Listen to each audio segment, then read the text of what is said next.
Right, let's do it. We'll go for it. Okay. Here we go.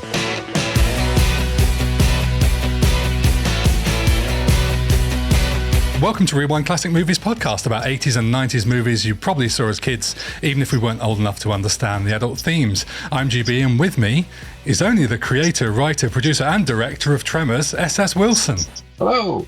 Thank you for having me. It's a pleasure, Steve. How are you? I am well, thank you. Still plugging along after 40-some years in the business. And still involved in Tremors, as we'll come on to later. Indeed. One of the reasons I'm so thrilled to have you here is because Tremors really sums up why we set up this podcast in the first place, which is to look back at these classic movies, many made on smaller budgets, and yet really going on to find a passionate audience who really elevate them to this cult status. And when we did our Rewind episode last week about Tremors, me and my co-host AJ both ranked it as an A-rated film, and everyone on our Patreon, on our Instagram that messaged in also gave it an A rating, which is the first time it's been unanimous in the history of doing it from everyone that's messaged in. Oh, that's nice. It's incredible. But what is it about this movie that gets it so much love and affection 35 years later? Well, I have to chalk some of it up to luck. I mean, yes, we wrote a good script. Yes, in Ron Underwood, we had the perfect director. But many, many good things, came to us along the way, including, significant cast members that we were not, we were not initially even open to. Universal was trying to support the movie in any way they could. They'd said, okay, we're going to do this. We're going to do this weird movie. We don't quite get it. And they didn't. And it had been passed on by every other studio in town. It's the classic story, but it's true. And they said, well, we really want to shore this up so that you have to get Kevin Bacon. If you don't get Kevin Bacon, no movie. So that was a very nerve-wracking dinner that Ron had, or lunch that Ron had with Kevin. And then Ron came back and said, I think Kevin's in. Okay. And then it was, you have to read Michael Gross for something because he's a huge TV star. And we're going like, okay, family ties for Bert. Are you kidding me? And then Bert, Michael came in and blew us away. And then you have to read Reba McEntire because we have a big music division and she's huge in our music. And we go, yeah, but she's never been in a movie before. Well, you have to read her. You don't have to take her. You have to read her. She came in and blew us away. And so, that huge corner of the movie was, it was just great good fortune. And then we had an incredible crew, and I give ourselves some credit for that. I have to mention Gail Ann Hurd, though, brought us key people. Our agent, Nancy Roberts, who was behind the scenes, the person who made all this happen, even handpicked the executives that she sent the script to. She brought Gail in at some point to support Ron because the studio was very dicey about this guy. He'd only made short films that were shown in schools and libraries. And she brought us the creature guys, the miniature guys, because they had all worked for her in various other configurations, going all the way back to Corman, but then also in her pictures with James Cameron. And so we got this crackerjack team of future Academy Award winners. Only one who's not gotten an Academy Award off of Tremors, by the way. Oh, really? No, the creature guys, multiple award, the miniature guys, multiple Academy Awards. Oh, it's not fair. It's amazing then, the pressure on Ron to get Kevin in the first place. But it makes me wonder what a different world and a different future of Tremors we would have had without Michael Gross, given he's gone on to be in 7 of them. Yes. I mean, it's astonishing. Yeah, he owned the part. It was one of those just magical moments where he got to step outside the family ties persona that he'd been stuck in. And he's, he's an actor's actor. So, he comes to with his script. He makes these little curly Q marks next to each of his lines. And Steve, this is the way he always starts, Steve, I had a question about this line.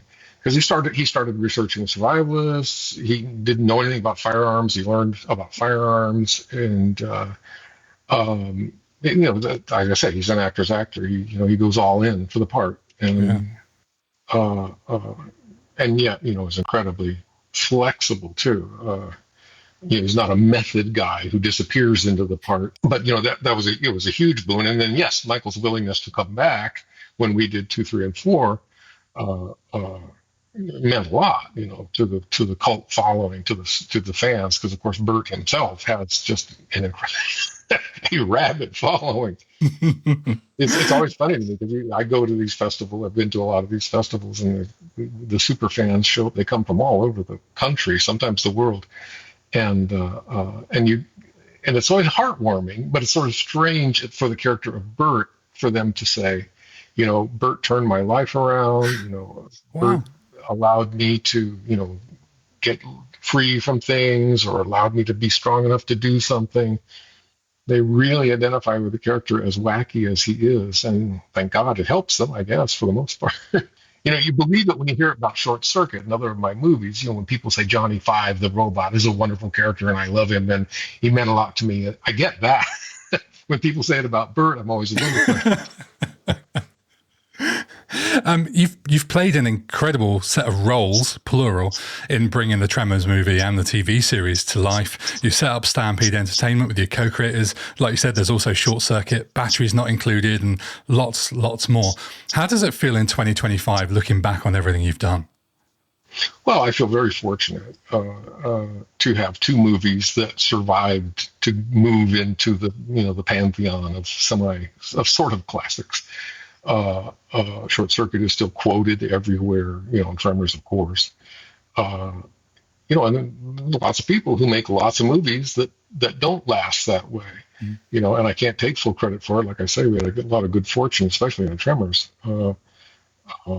But career-wise, to have two movies that you can point to, and even 10-year-old people will usually go, "Oh yeah," Not so much in New Zealand. I was in New Zealand last year. It was very funny. I'm talking to the people at Weta, right? I took a Oh, yeah. huge tour of Weta Engineering, and the young man who was taking us around said, "Oh, you're a filmmaker." I said, "Yeah." He said, "What have you done?" I said, "Tremors."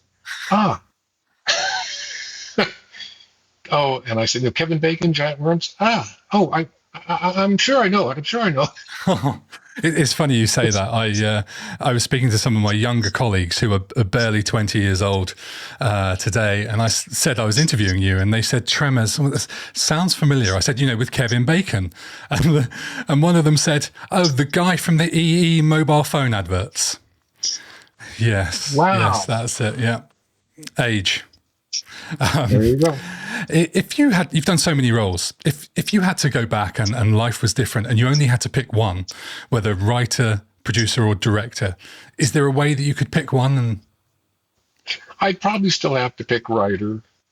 I moved. I started there. Well, I started in animation, but I moved from there to writing, and that's still the most satisfying because you get to do it until you get notes from the studio. It's all in your hands, and you're creating out of whole cloth, and there's no limitations until the budget hits the fan. And I will be blunt and say I don't think I'm a great director. I don't have a lot of experience. I don't have all the tools that Ron Underwood has, who's directed 1,000 TV shows in addition to his features, and an incredible ability to roll with the punches, which is what a director has to do. So yeah, writing would be what I would pick.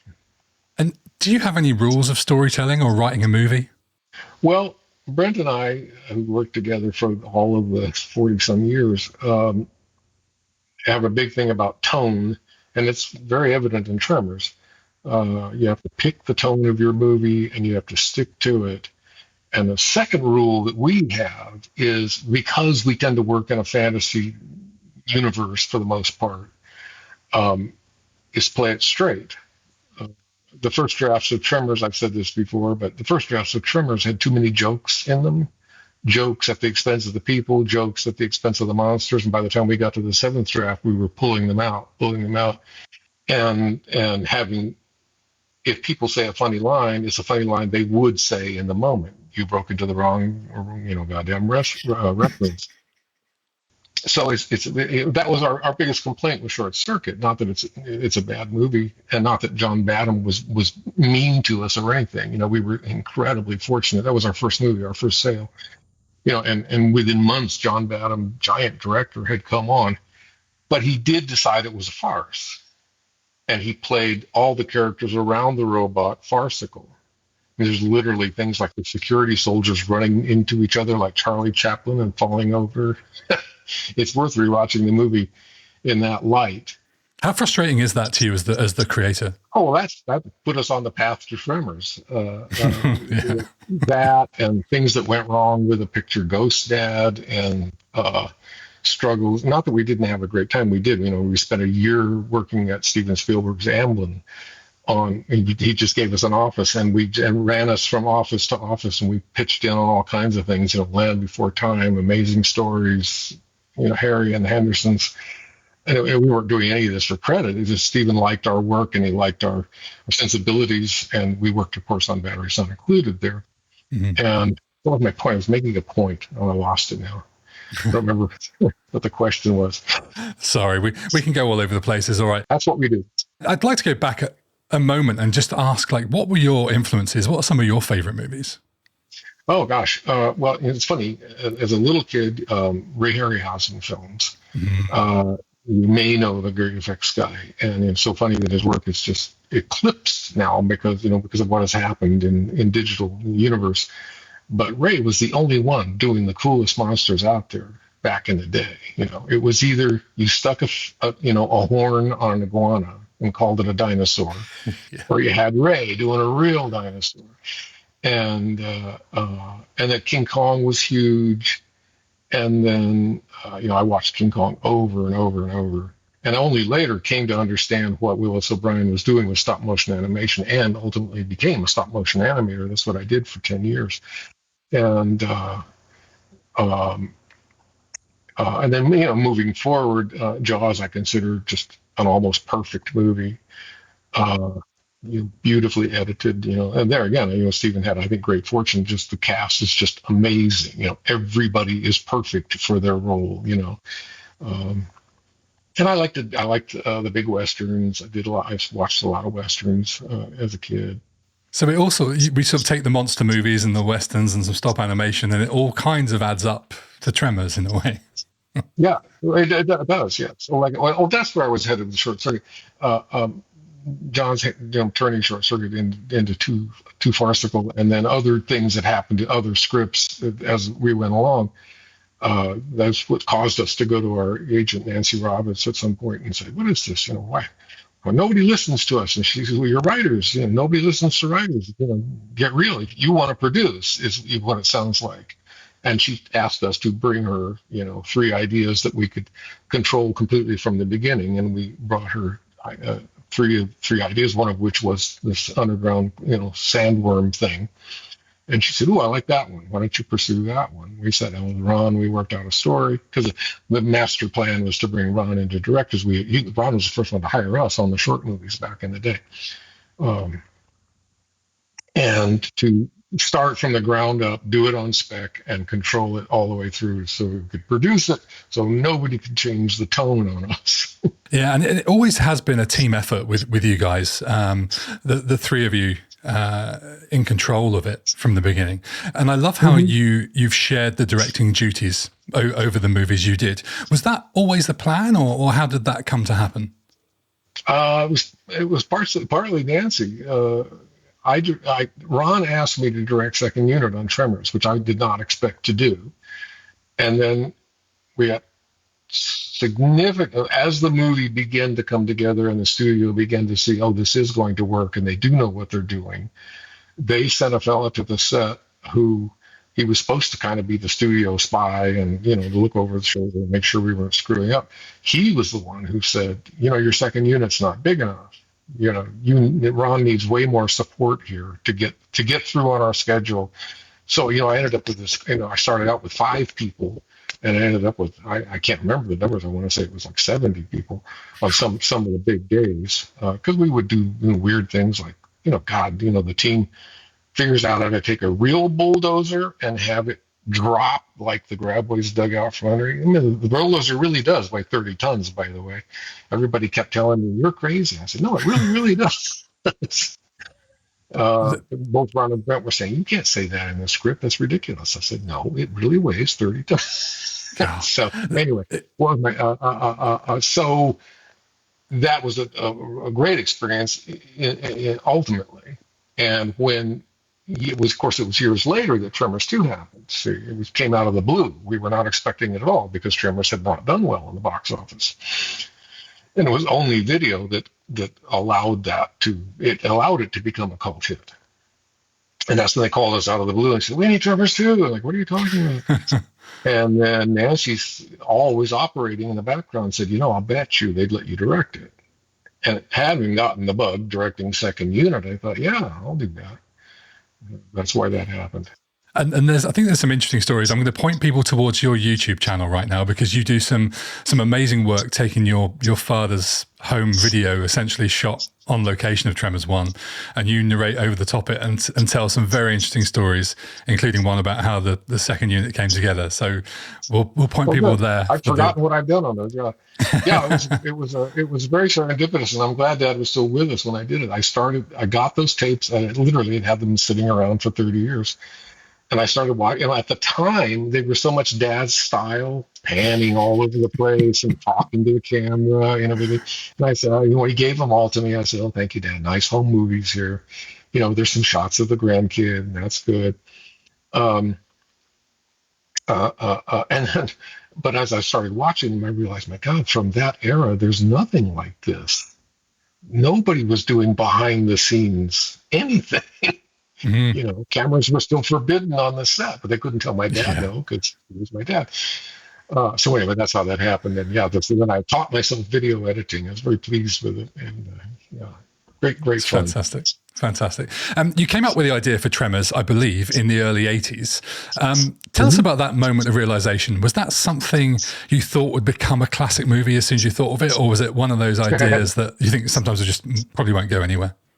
I was always writing ideas down. Brent and I both, and but that was long before I even was sure I was going to work in Hollywood. I had a job working for the Navy on their giant desert naval weapons base, and on the weekends you were free to go roam around the place, and it had been walled off since World War II, so it was pristine Central California desert. And wild horses and burros and, untouched cactus plants and abandoned hot springs.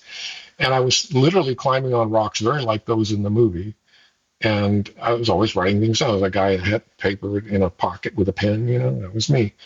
And I jotted down, what if there was some creature under the sand that could move like a fish or a shark and I couldn't get off this rock and it was like an island?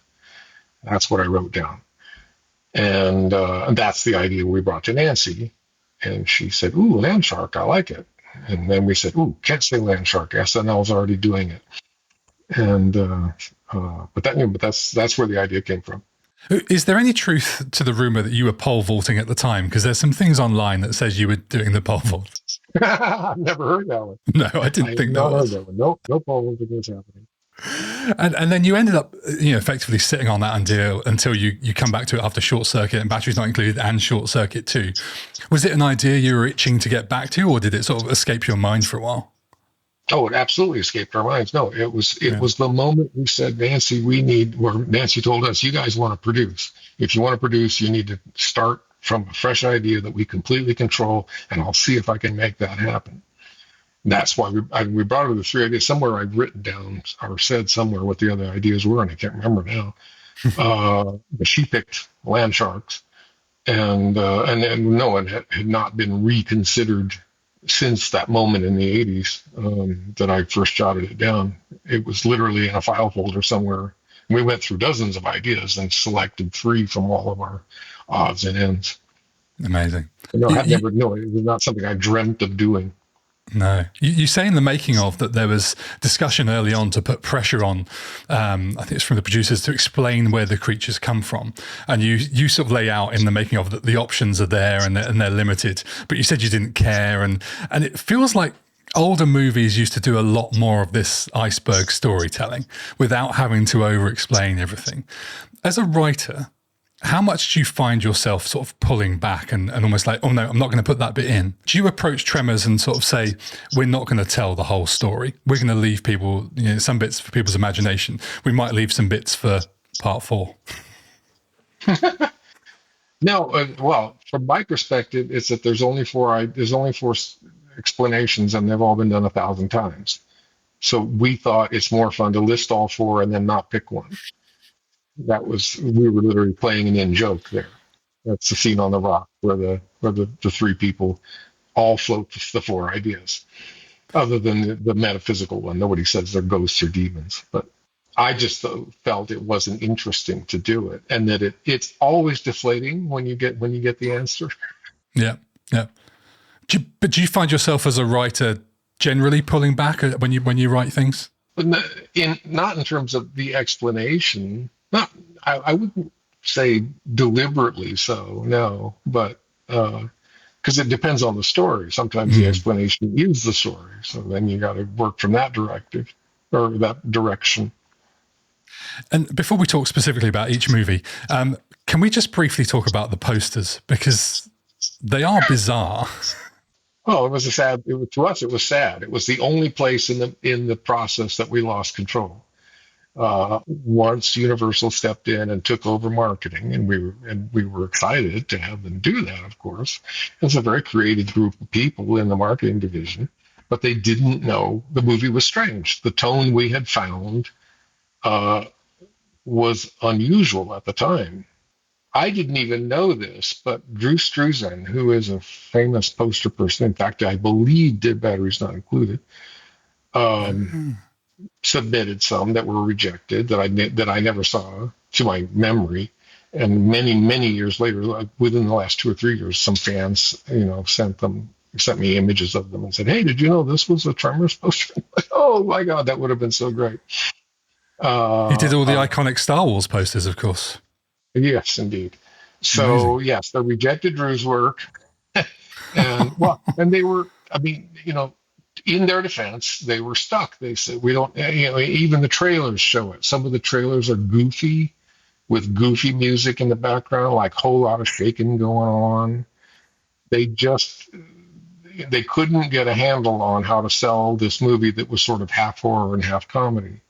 It was a strange idea. So they pushed toward comedy.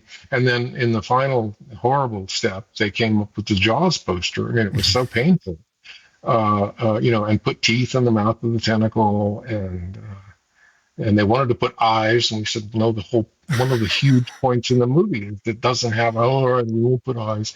Because we had told them you can't show the graboid. It's a surprise. When you see the movie for the first time, you do think it's the snake monsters, the tentacles are the snake monsters, and it's a big surprise when it's a big giant worm. And so they said, okay, we can't show the graboid. All right, we'll turn a tentacle into a giant shark. Right now in America, there's a drive-in movie festival going on where they're showing Jaws and Tremors together with the two identical posters.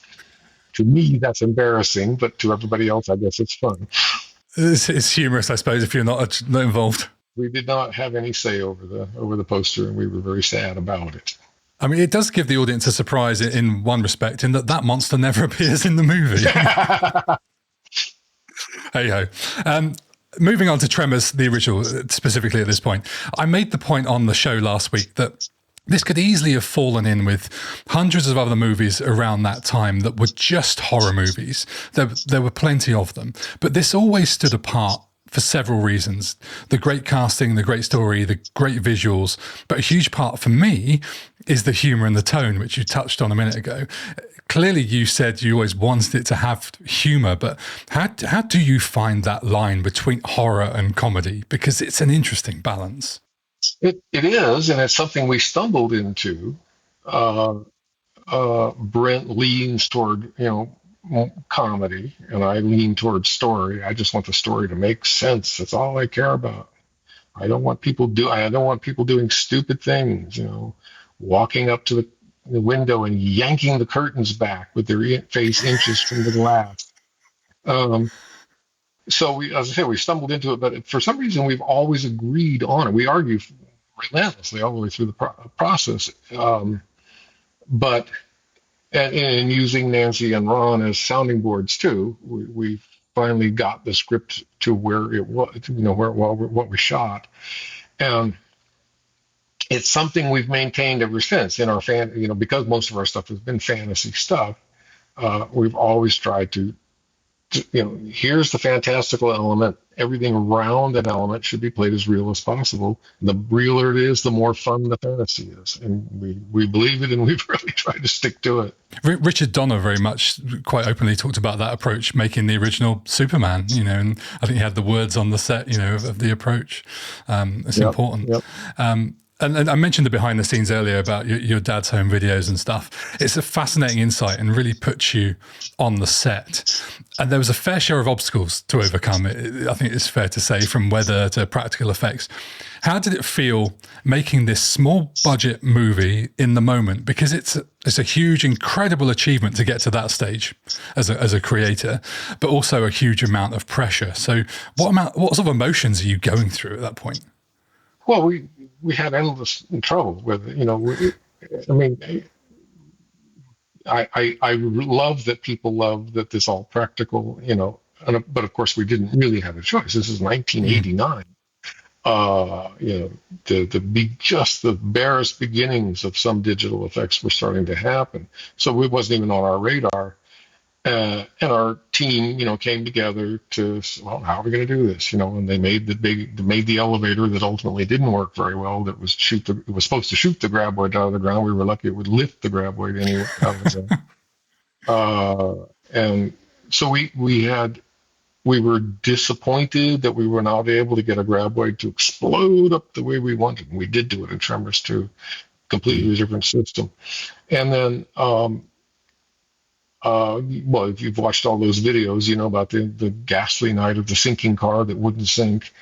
And that was something we fought for. That was cut from the script for a long time. And only when the studio saw, the movie's working, was I able to call our prime executive at Universal. His name was Jim Jackson. He was a super movie buff. He knew from day one that he's the one Nancy handpicked to get the script to, because she knew he would fight for it. Because he got it instantly. Oh my God, it's a B movie. It's this, it's that, the other thing.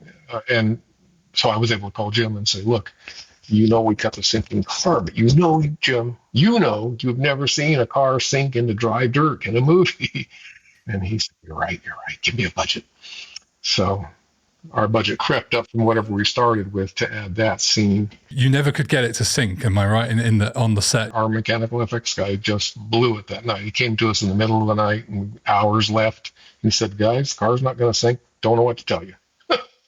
and I believe it was something to do with the material that it was meant to sink into just got too hard or something. Yeah, that's correct. Yeah, he relied a lot on this potting soil called vermiculite, and we used it to great effect. Many places in the movie. It's very lightweight, it flows very well. And his thought was to fill the pit with water and then sprinkle vermiculite on the surface, and then the car would go down through the dry vermiculite and you would never see the water. What happened is the vermiculite basically turned to concrete. The car went down about 3 feet and stopped. And then the pit was full of vermiculite. And the guys frantically shoveled, trying to get it out. Then we had a big empty pit with nothing in it that we couldn't cover with anything. So then we had to put the cameras on the ground and pile dirt up in front of the camera so you couldn't see the holes, and this giant machine the car was sitting on, and grab whatever shots we could. We only had hours left before the sun came up, and on a low budget movie you don't get another night. So. And we were meant to see more of the actress coming out of the car and struggling and all that kind of thing. But when we don't see that in the final cut, you edited around it nicely. And actually, if you don't know what's meant to be there, I don't know how much you miss it. That's the great thing about movies, is they don't know what you were suffering through. And the shot of the headlights is fantastic.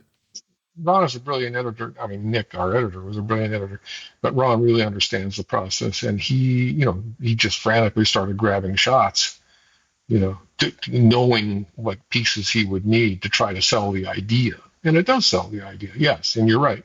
The audience does not know that we were going to be high over the car and it was going to sink into the dry dirt, and it would be spectacular and disappear. If you don't know that, seems fine. It's almost more horrifying that you don't really see much more of her. She's in the back of the car and then the car's gone. Ironically, that works in a lot of horror movies, and it works there too. We said on the show last week how bold it was to shoot this movie during the day. You know, a lot of low budget movies that are trying to cover up a lot of things, shoot at night, shoot in the rain. You know, whatever you can do to cover the issues.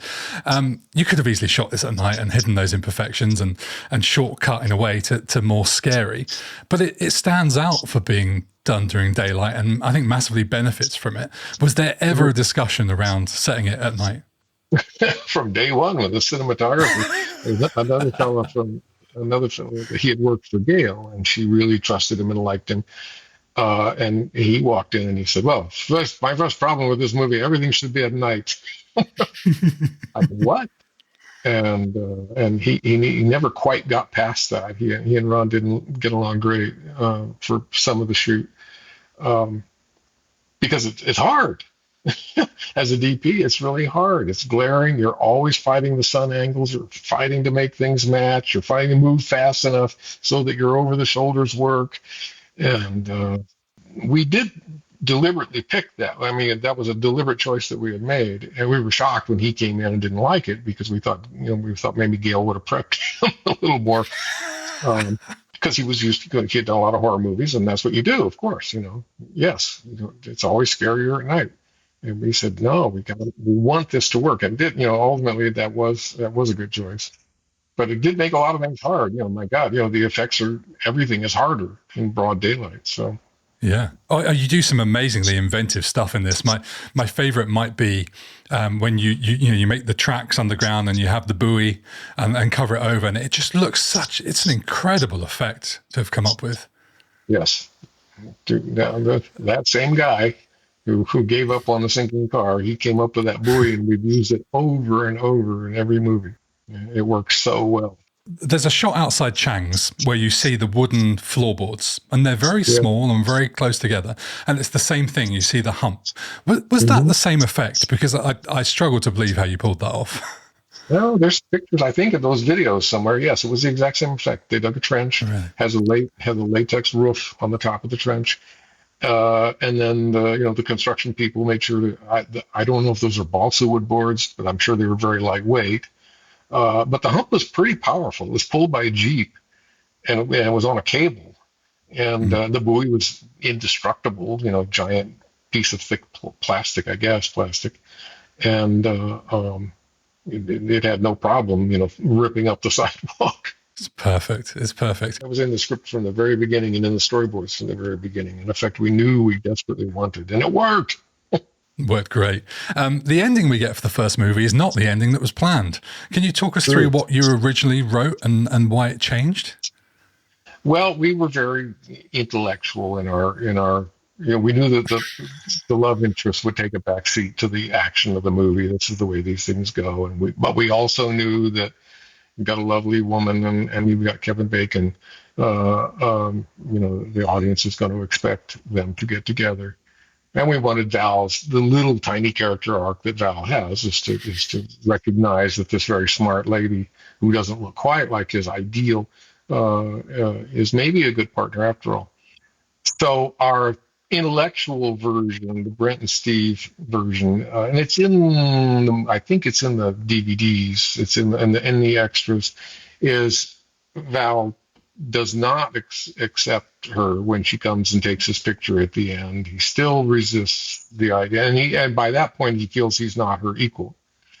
So he and Earl drive away, and Earl is furious at him, and then Earl comes up with the ploy. They smoke all the way through the movie, and to our regret. And then Earl is looking for the lighter, and he says, "Hey, that girl still has our lighter." And Val takes that opportunity and says, "Damn, that's a good lighter." And because they had done this many times in the movie, the truck was going along and they have to turn around and come back to perfection. The last shot of the movie was supposed to be the truck turns around one more time and heads back to perfection. And we thought that was very cool. In testing, Ron tells this story often. In testing for test audiences, they generally love the movie. But when Kevin doesn't take her up, when she takes the picture and he just kind of sends her sadly away, the audience is freaking out, going, "Kiss her, kiss her, kiss her." They're yelling at the screen. And the executives heard that and they said, "You will go back and reshoot that scene." Oh, I do like the idea of seeing more of them in the truck. Yeah, no, That's we thought so too. We thought it was, yeah. like I said, but it was a more of an intellectual, movie maker cool idea, and the audience was not for it, and the studio was not for it either. Right. Moving on to Tremors 2, because I want to Yes, get through a few bits with you. I love the sure. opening shot of Tremors 2. This is a movie you of course took over and directed. We just see the feet dangling there and the sort of the ahs of the oil worker, and right from the off, 2 looks like a much more cinematic and polished movie. What were the main differences in how it was put together, aside from you directing it, obviously? Well, it's interesting you should say that because the budget was less than half what we had on the original Mm, movie. Those feet going through frame—that's a classic Brent idea. right. Uh, um, and Brent thinks and writes very visually, and wow, that could be a cool way to start a movie. Feet, and we don't know why they're in the air. So we had that very early on, and that was in the storyboards, and we shot exactly what we wrote. I have to credit cinematographer Virgil Harper because he's my your DP is your full partner all the way through the movie, and Virgil is exceptional in that he doesn't just sit and wait for you to tell him what the shot is. We every night we would sit down and we would make little weird pencil sketches of where we thought the camera was going to go the next day. When we knew what we were going to shoot. Yeah, he's not just a DP. He understands editing.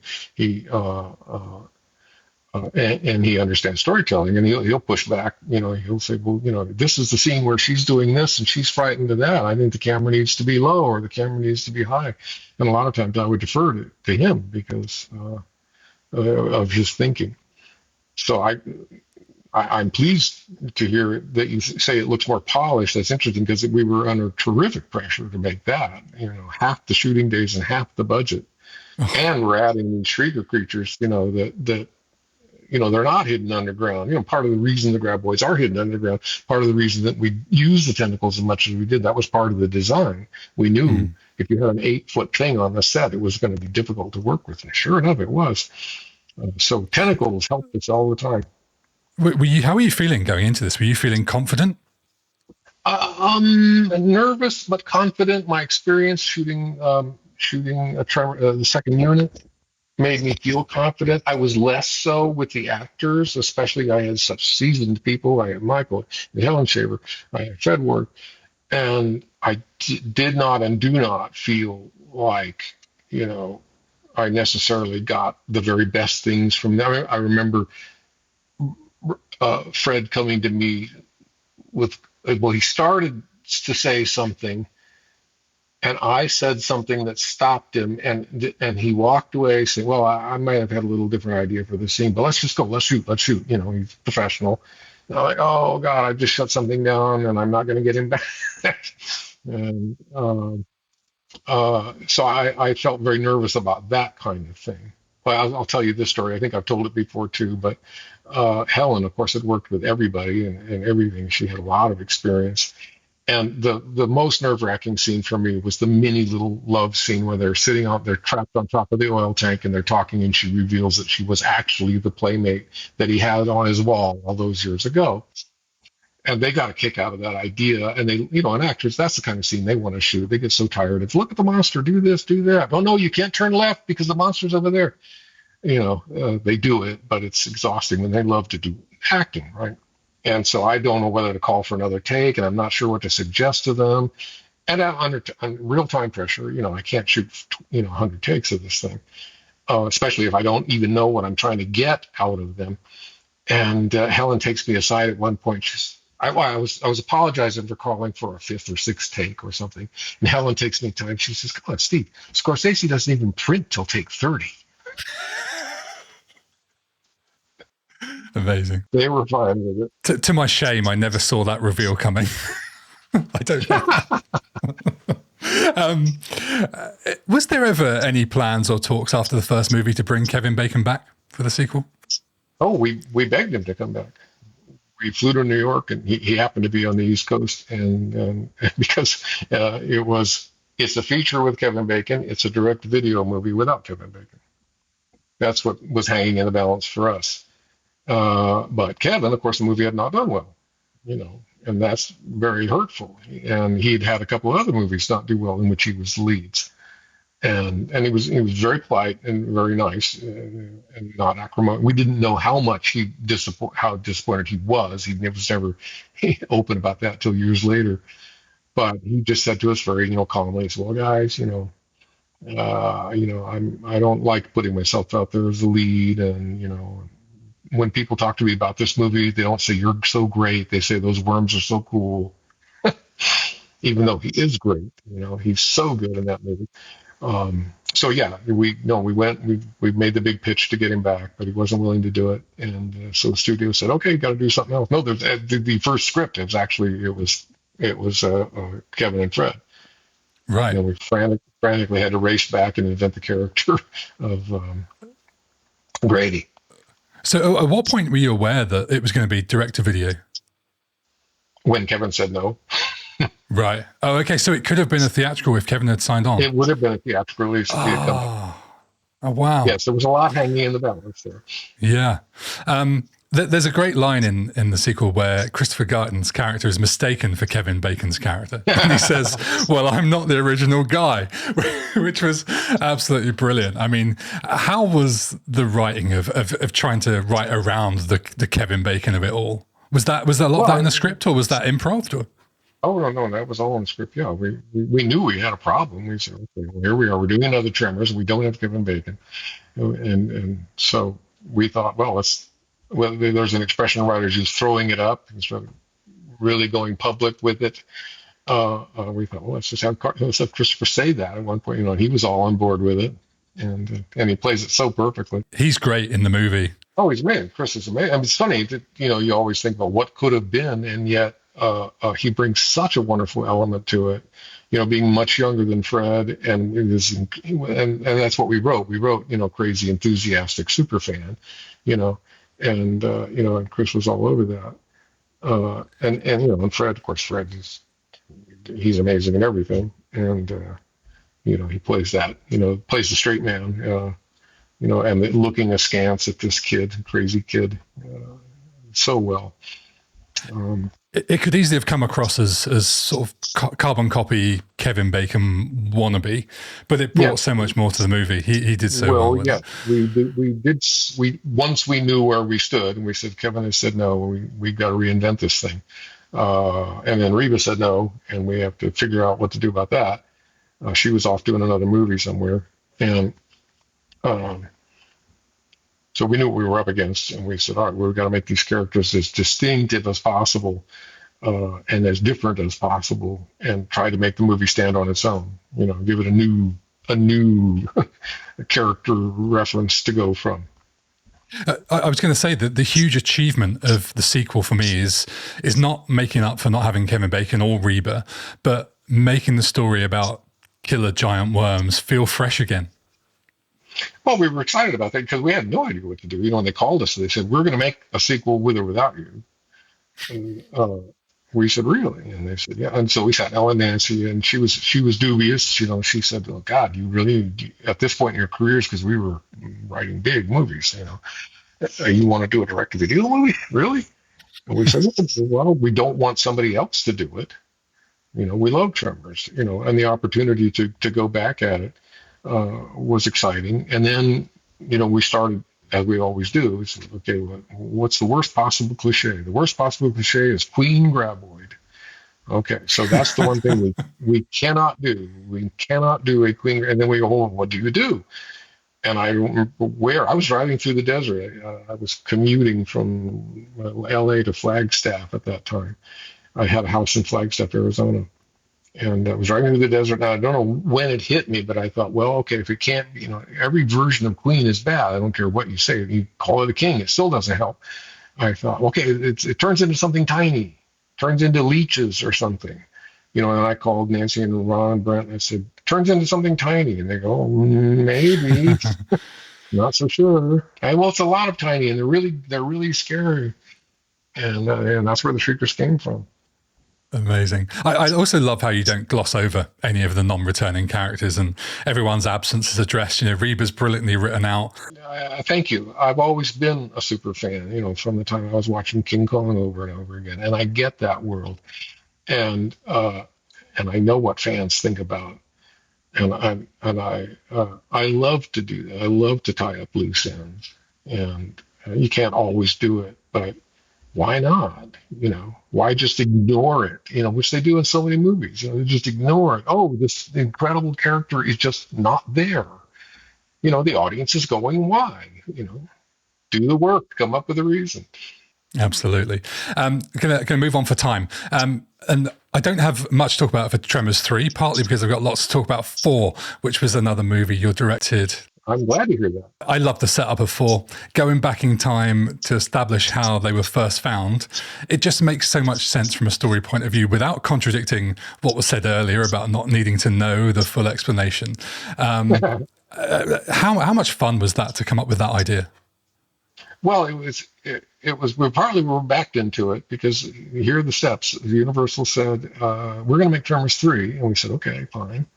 We'll figure out what the Graboids could do next. And we thought, well, okay, fly. That's not quite as bad as Queen, right? So, so we came up with the Ass Blasters, and thank God we had the same, creative team to design those things and make them work. And before we were finished shooting 3, they said we're going to make 4. And I was dealing with a particular executive at the Universal Home Video division at that time, lovely lady, and I said, come on, you just told us that 3 was the last one. Well, sorry, it did too well.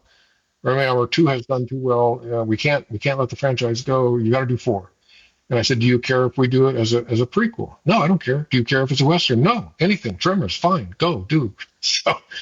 So that got us off the hook with having to, we had closed the door with Tremors 3. We said, they have 3 forms and we're done. And so it'll be a trilogy. It's finished. No, you got to do Tremors 4.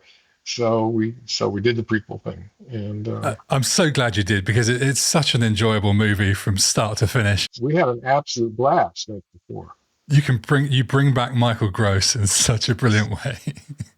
He must have been thrilled with this. So happy to do that. Oh, he loved. Well, he and I was much more confident, and Michael and I had a working relationship at that point, and he just had a blast playing Hiram. What nationality is Hiram Gummer? Oh, that's an interesting question. Yeah, he's probably old, America. His people probably came over on the Mayflower or something. That's an interesting question. But I feel like it's Middle European somewhere, UK maybe. But yeah, because initially when he first started speaking, I thought, oh, he's English. His ancestors are English, and I really laughed out loud because it was such an interesting and unexpected kind of twist. Michael was putting a bit of a spin, yes, on his speech there. So yes, I could see that totally. Did that kind of approach and that accent and everything come from Michael? Yes. Brilliant. He has some great lines as well. Like, one of my favorites was, "I haven't been on a horse since my 6th birthday party." No, actually, that was a camel. On the page, I can imagine that might not look like the funniest line. Was that something that Michael brought out in the moment? Was that you directing it to have it a certain way? Where do you think the magic in that lies? It's three things. I'll take some credit. And then I will say that Michael, he actors have a feel for this, so they get into their character and they know how the line should be. Oftentimes, not every time. And then a lot of this comes from Scott Buck, our screenwriter, because remember we wrote the story for this, and because we were doing Tremors 3 and Tremors 4 and the series, we were frantically busy. There was no way we had time to write the script, and we were very lucky to get Scott Buck. He brought so much to it. He brought all the nuances of the little Sammy character, and did his own research. Threw out his own ideas. And I was only leaning on him for things like the guns, because that's the universe that I know.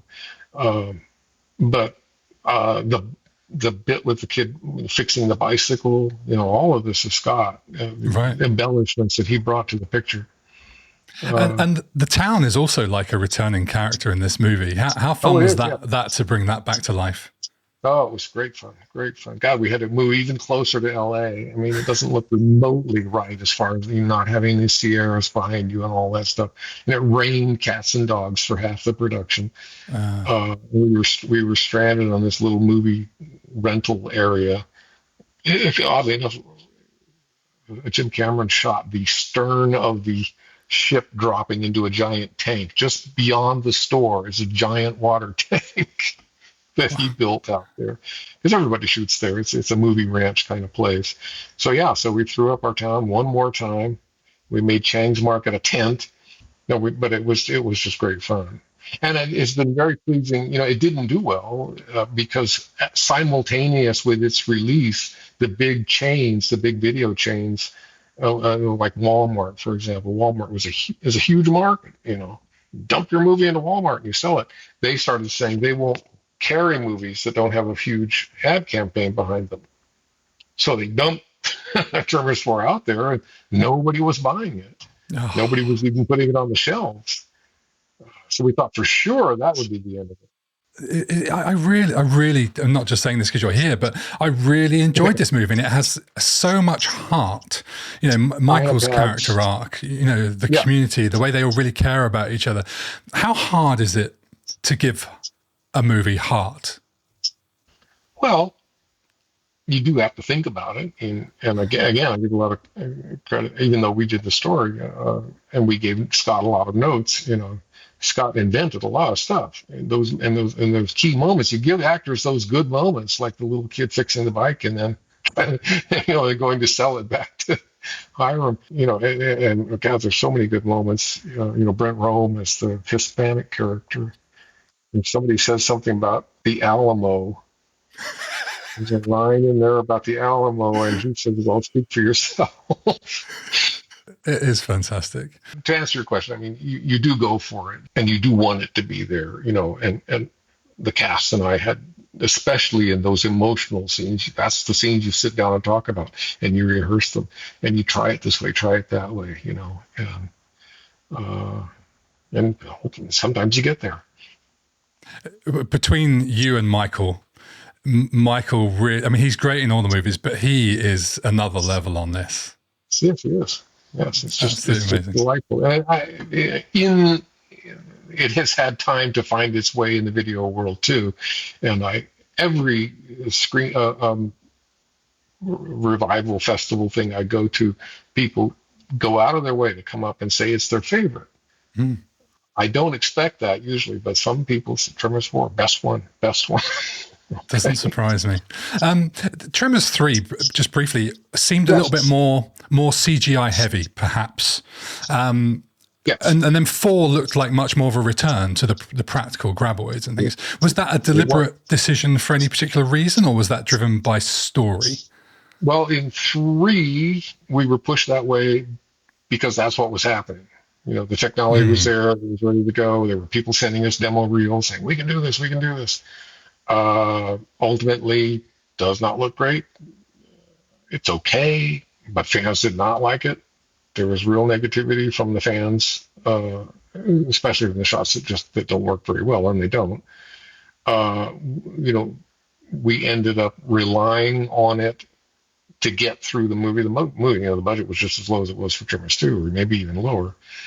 And we pushed our creative CG people to the limits. I don't think they made any money. They did many more shots than we originally thought they were going to do. Partly when Brent got into the editing, he began to see, well, this is really hard to make work, and this is really hard to make. Oh, could we do one more shot of an ass blaster? We had a mechanical ass blaster fly down over the character of Miguel, and we did it with a stunt man. But when Brent saw it, he just didn't like it and didn't want to cut it as short as he felt he needed to. So he went back to the CG people and said, "Dude, please do me a CG, ass blaster that hits him." And they did. But yeah, it was a choice to try to make the movie on a budget. That's how that's how you get back into these things. But the response from fans was negative enough that when we got the opportunity to do four, we said, let's go back to mechanical. Let's do it as much as we can, and we did. What surprises me is you made this movie, I'm assuming 3 and 4, for something, I'm guessing $4 million, something like that. That's the range. It was less than half of the 11. It was 11 something for Tremors and 55 days shooting, and these are 28 days shooting. It's incredible. And how do you feel like these days there are so many brilliant movies made on tiny budgets? What are your thoughts on sort of modern Hollywood seems to make everything for $200 million and smaller films don't seem to get a chance, especially in the cinema? It's a huge change. We've watched it happen. Yeah, there's the franchise universe, and then there's the original idea universe, which is very small. And well, we ran into it toward in the tailing years of our writing career. We would always go into studios pitching things. And I've told this story many times too, but I'll tell it again. We were at 20th Century Fox pitching an idea about two cats that cause everything to go wrong in Frankenstein's laboratory. And he never sees them, only Igor ever sees them. But everything that actually goes wrong in Frankenstein, they cause. It's sort of Rosencrantz and Guildenstern in Frankenstein. And this guy loved it. He goes, oh, the 20th century executive said, this is great. This is great. Boy, can't touch it. What? It's great, and you can't. He said, well, it's not based on anything. I can't go to marketing with an idea that's, so you can't go to marketing with original idea. Yeah, that's the problem. That's one of my books, by the way. One of my novels is Frady Cats. I've written 2 novels about those cats. Tell us more about your books, because there's lots of people that want to know more about S.S. Wilson. Oh, okay. Well, the first book I wrote was called Tucker's Monster. It's one I'd love to make as a movie, but it would be very expensive because it's a big effects picture. But it's a fun story about a Oklahoma cowboy at the turn of the 19th century who's determined to find a dinosaur. And he's got a lot of money, and he goes all over the world looking for dinosaurs. And he never does, but he does find Tucker's Monster. And he's a kind of a rough and tumble character. And then Brent and I had this pitch called Frady Cats about 2 cats who cause everything to go wrong for Dr. Frankenstein. And it's all behind the scenes. And the 2 cats have completely their own agenda. They're not interested in the monster, and they don't care about anything else. And they're accidentally causing terrible things to happen. And they're the reason the monster gets loose. And so I turned that into a novel, and I turned that novel into a sequel. There's Frady Cats and the Mummy later on. I may do Frady Cats and the Vampires, but I haven't worked it all out yet. I love that you're still so passionate about writing and storytelling. That's why I picked writing in your earlier question. I think it is fun to be just working from whole cloth, and I still get ideas. So, and writers never retire. They don't retire. That's right. And are you a sort of a typing on things like on our computer these days? You're not an old-fashioned typewriter guy? I was for a long time, but I got an electric, but when I saw early in the computer days that you could take your keyboard and put it in your lap, I'm doing it right now. I'm sitting back like this, because my back hurt for my whole writing career. Yes, we banged out, Tremors and things on a typewriter, but Wow. not Tremors. I'm sorry, the pictures before that. Probably Short Circuit. No, even Short Circuit. I think I had my computer, but there was in the earlier. It was the K Pro, and there was the Moro. I had a Moro. It didn't last very long, and so initially I was cutting edge technology, but now I've fallen completely behind because I love my. There it is. Oh God, that looks. Is that a Royal? No, it's an Olympia Splendid 66. Absolutely. There you go. I'm a big fan of the older things. So yeah, now I still work in WordStar as much as I can, but I do have a screenwriting program which I fight with. But amazing. So everyone should go and check out your books. Yes, please do. They're all on Amazon. Very quickly, can we touch on the TV series, which you were involved in? This was 2003. We get the series. Some stories. Let's say you had that in your back pocket as early as '93 with a show about Val and Earl. we pitched a series. We had a complete workup of a series. We pitched it and couldn't sell it. Wow. And then, sort of like Tremors 2, then out of the blue, suddenly Sci-Fi comes to us and says, "What about a Tremors series?" And we go, "What an idea!" Uh, uh, so we pulled out all those old notes and we said, "Here, we're ready to go already on a Tremors series." We pitched the series out 3 or 4 different studios and couldn't sell it. Tremors has always been weird like that. Tremors is always on the periphery in a way. It's not like, even the fans, they don't. For them, there's no difference between Star Wars and Tremors. They'll say, "Why aren't there like 1,000, action figures for Tremors?" I go, "Well, it's not really Star Wars." Yeah, there's hardly any spin-off merch or anything for Tremors, which is odd considering there's a Dark Horse comic in the movie. Well, Universal was always very strange about that. They just never, there was no marketing after Short Circuit 2. There was talk of there going to be a toy robot, and they never did. It seems like a no-brainer. Fans have, Now fans build them themselves with 3D printing. Yeah. Yeah. But for the TV show, you get Michael Gross back, along with people like Dean Norris and Christopher Lloyd. And it had the highest rated debut episode, broke records, and started really strong, but then only ran for 13 episodes. So what kind of went wrong there? And I know there are some issues with the network putting the episodes out in the wrong order. Yes, well, that was one of the problems. Yeah, they didn't like the second. They didn't like the way the director put together the second show, so they said, "We're not going to run it." We said, "Well, yeah, but everything kind of depends on the knowledge of that show." "Nope, not going to do it." And they just started putting their foot down over and over and over again. And they assigned us a showrunner because we were new. We were not seasoned TV people. We couldn't be showrunners ourselves, even though we're executive producers. In theory, we have creative say over everything. And he was a bombastic character who enjoyed threatening actors. He would end meetings by saying, "You remember, cast, there's always a tentacle with your name on it." Oh, lovely. And so that was frustrating. That approach. It was not our approach to getting the best out of people. And then television is just crazy. It got harder and harder. And then Universal announced that they wanted to start Tremors 4 before we ended the show. So I had to abandon Brent with 3 or 4 episodes to go and go and start prepping Tremors 4. So Brent was by himself trying to keep the scripts together and rewriting them in the middle of the night and stuff. Because it took a long time for the staff to get the hang of Tremors. Tremors is very hard. The tone is very hard to do. Everybody comes in at Tremors thinking it's a comedy. One of the first pitches one of the staff writers brought us was, "Nancy and Jody are drunk in the store." And we're going, and we said, "Jody is never drunk. Have you paid attention to who this character is?" She does. And they go, "Yeah, but it's funny." We go, "Well, it may be funny, but it's wrong." So it was a huge learning curve. They started coming up with Tremorsy ideas. One of my favorites is a little paranoia among friends.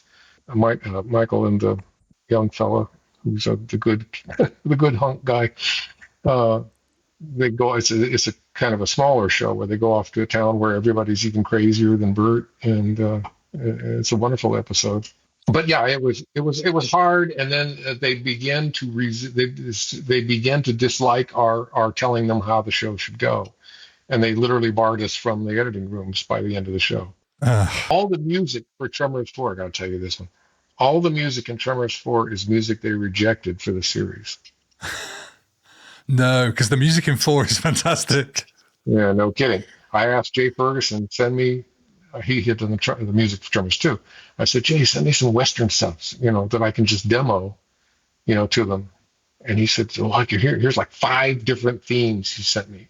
So I play them for the executives at Sci-Fi, and they go, "No, we're going to do better than that." I don't know if you're aware of I don't think you are aware of the music in the series because it is unlistenably. It's just a bunch of percussion and noise. And so I used all 5 of the themes. One became Hiram's theme, one became the main theme. Oh, that's amazing. God, what a great insight. Yeah, but yeah, the series ended up being disappointing. How do you feel about it now? I know Michael Gross said he sort of wish it had endured, and he said this was a quote from him. He said there were too many philosophical and creative differences, too bad a missed opportunity. Yeah, that's true. Yeah, I mean, we clashed with the sci-fi, and to me a kind of a low brow approach to the whole process, and they eventually threw us off the show, basically. And then, of course, it didn't do well enough to get picked up. And you don't have those home video sales, I suppose. Yeah. And they tried to bring it back in 2017 with Kevin Bacon again, and they sort of announced it, and then it disappeared. Did you have any involvement in that? Well, we tried to. They called us and said, Kevin is interested in developing a series. And we said, fine, we'd love to meet. And then when we called to set the meeting, it was clear that somebody had misstepped. They said, terribly sorry. Sorry that somebody may have mentioned a meeting, but it's not happening. And they absolutely did not want to hear from the creators of the show. So we still know nothing about it. And Ron had a crew member tell him it wasn't great. On one of his shows, one of his TV shows he was directing. And of course, it didn't get picked up, and has never been shown to my knowledge. So it must have been pretty strange. But speaking about the sort of modern Tremors, the future of Tremors, and potentially Kevin Bacon, Universal made 3 movies without the original creative team. For now, I'm not even going to get into it. But I hear your company Stampede has bought back the rights to the original script, and it seems correct. This isn't particularly straightforward. So rather than me try and interpret anything, I'll let you explain what's happened and what it means for the future of Tremors.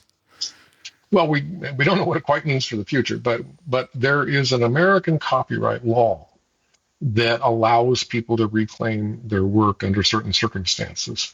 And a lawyer who specializes in this law came to us a couple, 3 years ago, and he said, the window is about to open on Tremors. Do you want me to try to get it back? He said, I've done this for other things. I've done it on Alien. I've done it on Christmas Story.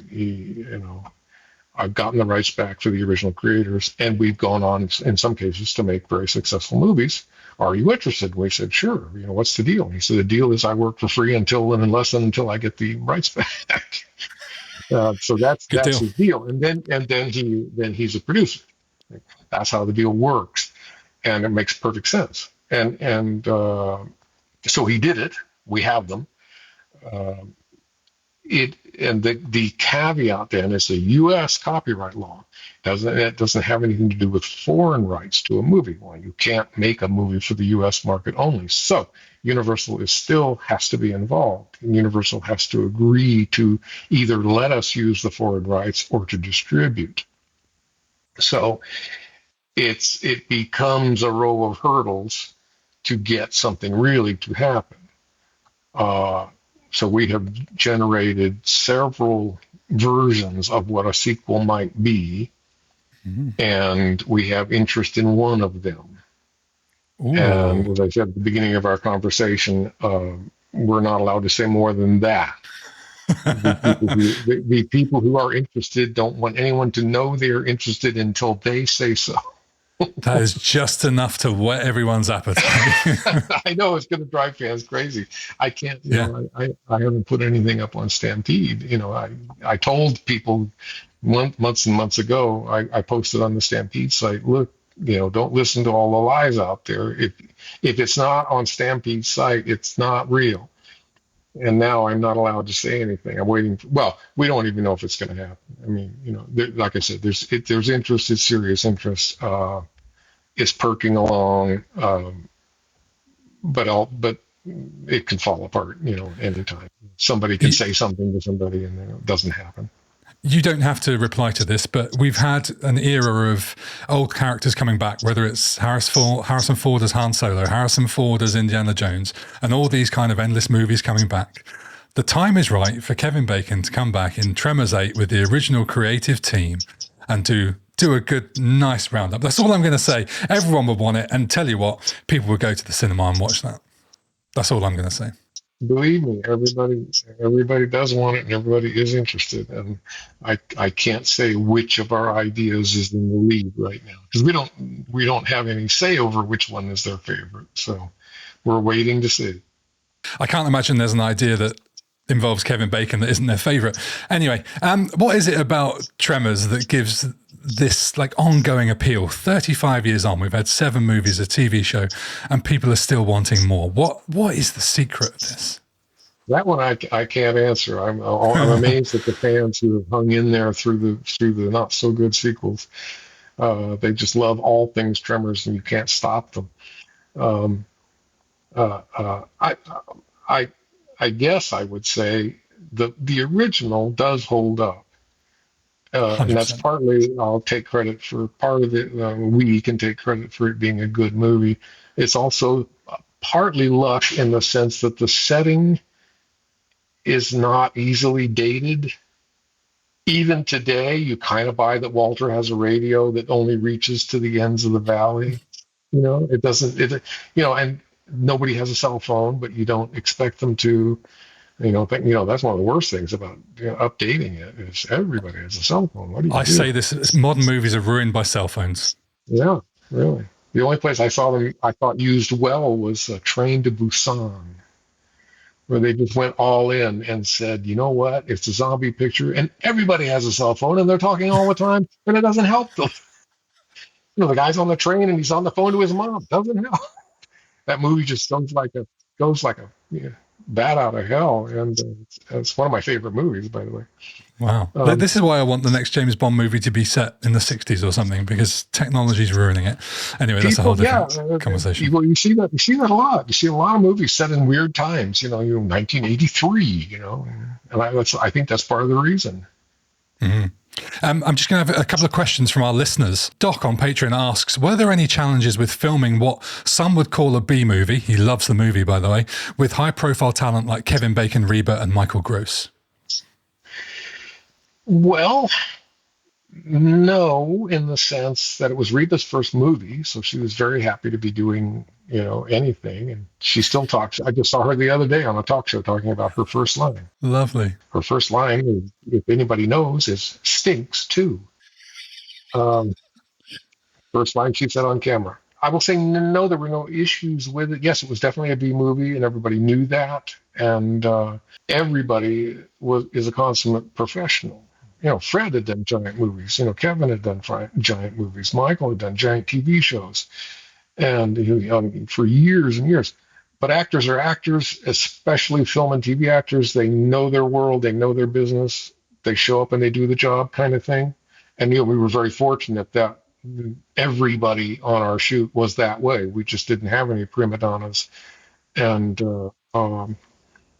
were remarkable to me. Watching them go in and out of character, watching Finn Carter in particular, because she's a very funny, flighty person in person, and not scientific at all. And she would sit down and she'd making these weird jokes and doing weird, funny looks at the camera, and then she'd go into one of these speeches we'd written her, for her scientist character, and boom, she was there.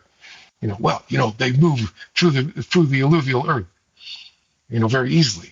The dirt, you see, and she was wonderful at the way. But anyway, the whole cast was that way. So the answer to the question is no. People knew what it was. They worked hard to get it done. Finn even worked on second unit with us, which is kind of a no-no for main cast. You don't usually send your main cast out to do second unit work. Doing her own makeup. I think she was, as a matter of fact. I think you told that in the YouTube that's series. in the videos. Yeah, I think so. That's in the video. Kat on Patreon asks, Tremors is loved for its mix of humor, memorable characters, and the graboids themselves. Looking back, is there anything you would have done differently in balancing these elements, or do you feel the film achieved what you set out to do? One of the great thrills for us in becoming producers on that movie, having been frustrated by people changing our scripts and changing our movies, was that it's pretty much exactly what we set out to do, us and Ron. There were problems that we would love to have done better, mechanical problems, but there's almost nothing in the movie I could think of that we would redo now in a different way. The script was very polished going in, the storyboards were very complete going in, and we shot what we intended to shoot and got about 90% of it. Speaking of which, Simon on Patreon says, I'm curious about the monster animatronics. There are legendary tales from many classic films about the production being thwarted at every turn by glitchy robots. What, if any, impact did the incredible looking worms have on the day-to-day of Tremors? The only issue we had with the worms is they were heavier than the effects guys hoped they would be. And once they got them completely done, it was not as easy to move them around as we thought. It kind of took two guys down in the pit with all their strength on these levers to get the beak to do this. And then there's an army of puppeteers on the side running cable-operated levers. You've seen pictures of this stuff. So the weight of the full-sized graboids was a bit of an issue that we had. It limited us. We were okay. Well, we're not really going to be able to use the full-scale worm. We ended up doing things like taking a beak off and just, if we only need a beak, then let's only use a beak. And then we relied a little more on miniatures than we thought. The miniature work is perfect. I didn't realize there was miniatures in this movie until I saw the behind the scenes. Most people don't. Yeah, it's quite remarkable. So the main problem was that the mechanical rigs that were supposed to lift the graboid up and down did not work the way we hoped they would. They got jammed up with sand and dirt. It was a very difficult thing to do.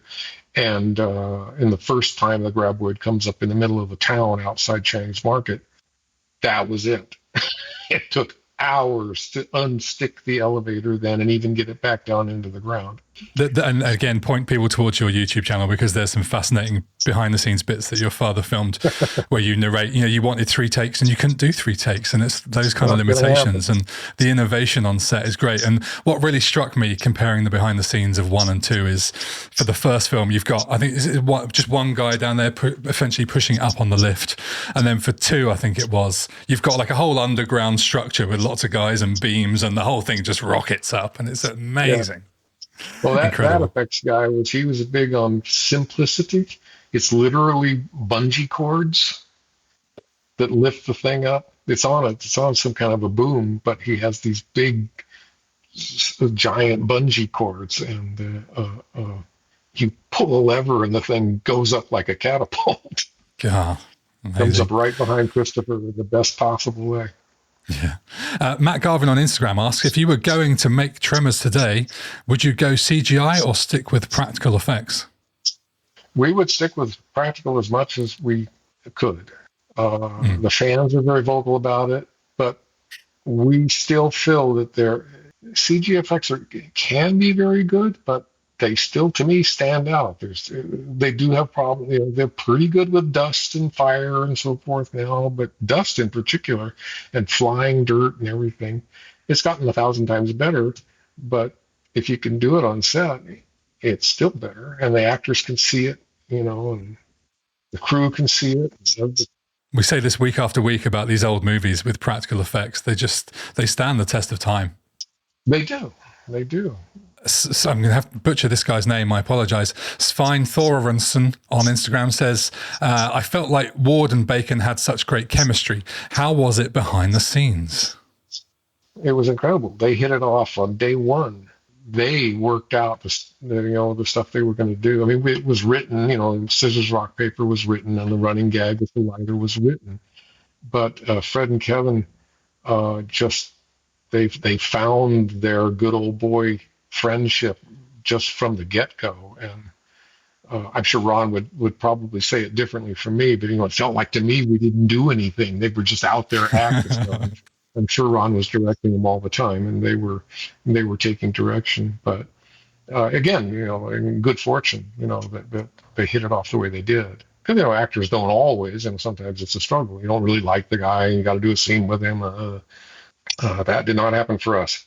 Amazing. What a question from me, actually. Are there any ideas in your files over the years that you wish had been brought to life? A few.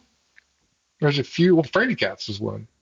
As a movie, I'm happy with my 2 books, but Fraidy Cats, I just think is a great idea, and I still don't understand, how the studios don't get it. Tucker's Monster is another one, actually. And I've got a few that I'm still thinking I may turn into novels because Hollywood, particularly now, are really not interested in original ideas. I've got a low key vampire thing I might do, and there's a few laying around. Well, what's great is that even though we haven't got the movies yet, people can check out your books and find out more about Certainly can. these Yes. fully fleshed ideas. Steve, before we go, the child in me would be disappointed if I didn't at least ask you about your involvement in a 1985 Kenner toy cartoon, which I loved, called Mobile Armored Strike Command or Mask. I didn't know this until very, very recently that you wrote 2 episodes of Mask. More than that, I think I wrote more than Oh, any really? other writer. I think I Wow. wrote 11 episodes. Oh, that was a thing for me that I grew up on. It would be hard to know which ones because I think all the writers on the show are listed in one giant block of text at the end of the show, as I remember. But yeah, but I wrote a lot of them. I had known the story editor for a long time, and he called me up because he had a 60 episode order. It was something utterly unheard of even then. It was just something ridiculous. He literally called everybody he knew who could write anything, and it was my kind of thing. I loved it, So it was such a funny show to do too, because this is really back in the day. We had to finish by a certain time, a script by a certain time on a Tuesday, so that it could be FedExed to Asia. I want to say it was Korea that they did the animation, and it couldn't be later than that. It had to be the Tuesday FedEx, so that they had X number of days to frantically plow through the very limited animation and get the show done and get the show on the air. They were fantastic stories. They were my childhood. I had all the toys, and it really was some fantastic stuff. So thank you for your Well, part in that. my pleasure. Yeah, thank you for asking. Yeah, it was a funny era. I left that show to do something else. Oh, I sold Short Circuit, I think, at the end of that show. I've been listening. I've had the official title sequence theme for Mask on several times over the past few days. And when you listen to some of the soundtracks to your childhood cartoons and things, you suddenly realize where you got your taste in sort of 80s rock music from. Mass Crusaders. Yeah. Oh, incredible. There's been talk for like 10 years or more of Mask being turned into a movie. At any point in your career, would you have been interested in writing or directing that? I'm interested in everything, especially if it's fantasy, and I feel like I have a handle on it. I thought I got the show, and Terry, the story editor guy, he liked my wacky take on things, and yeah, it would be very interesting to try that. The only issue I would have is that at this point in history, it feels like one of any of the giant, sort of faceless Marvel movies, blending and mixing all these characters together. Uh, if you could set it in its own universe and separate it out in a way, maybe make it stand out. But that would be my big worry is that, because the giant comic book movie thing seems like it's kind of slowing down, so Yeah. Hopefully to make room for some more smaller budget movies. it would be great. Steve, thank you so much for joining me. It's been an absolute pleasure to talk to you. My pleasure. Excellent questions. I love when people have put some thought into what they're asking. I appreciate that. I like hearing from the fans. So I hope I haven't babbled too much, and then do let me know, of course, when it hits the air. I will do. Thank you so much. All right. Thank you.